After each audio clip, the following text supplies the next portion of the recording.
Rhythms of rest is the capacity to live in a healthy rhythm of work and rest, of rigor and care, of self denial and celebration that embodies a life of discipleship to Jesus Christ. In contemporary Christian discipleship, much of it is really just a means to an end. And that end is more often than not rooted in some type of cultural expectation or outcome that a standard that everyone else wants everybody in the community to live by. It relies on deepening our own plans to meet our deepest human desires, and in turn creates a greater dependence on ourselves and not God. And the fruit of living on and trusting and depending on ourselves is found in Galatians 5:16-21.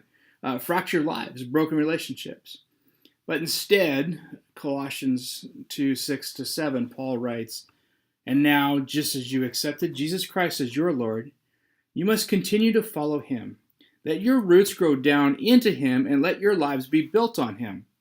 Then your faith will grow strong in the truth you were taught, and you will overflow with thankfulness." So for Paul, the life of a believer was to be found in Christ.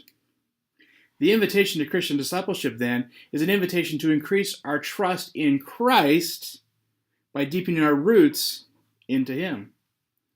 In Galatians 5:1-14, Paul tells us it's by faith, which is another word for trust, not our own works, in which we wait for the hope of righteousness through the Spirit.